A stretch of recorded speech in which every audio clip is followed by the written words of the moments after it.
cover up my paranoid, heightened sense of hearing, I turned on the TV and started watching my favorite show at the time, The Simpsons. My childhood cartoon gave me a sense of comfort and safety, until I heard several loud knocks coming from the front door. It was so loud I could feel the vibration through the floor. I froze and tried to pretend I didn't exist, hoping that whoever it was would just go away, but they wouldn't. The fear and panic within me simply continued to build as the relentless pounding at the door went on and on. Finally, I couldn't handle it anymore. I got to my feet and very slowly walked up to the door and cracked it open.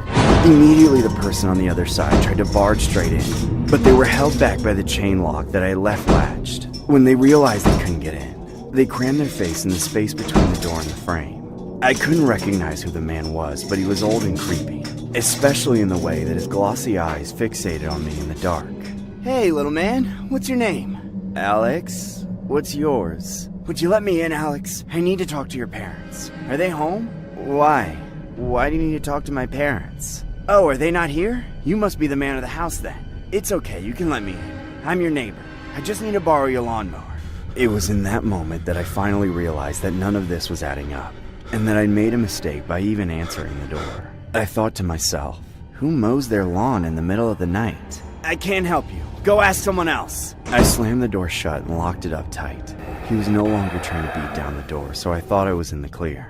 I went back to watching The Simpsons, and by about halfway through that episode, I was still on edge. I kept hearing the sound of tapping on the windows outside the living room, keeping me from getting too comfortable. No matter how hard I strained my eyes, I couldn't see anything on the other side of the glass. I told myself it was just the wind knocking a branch against the pane, but it didn't sit right with me. Hoping that a change of scenery would help calm me down before bed, I walked into the kitchen to get a late-night glass of cold milk. I kept the lights off and found my way through the darkness with the ambient light of the TV, as I didn't want the man from earlier to see the lights on in my house and think I was still awake. For a few moments, it was silent. But then the tapping returned as a loud banging on the glass right next to me. I jumped and spilled my glass of milk all over the kitchen tile. And then, I saw two hands press against the kitchen window. And there he was, the face of the same man from earlier smiling at me.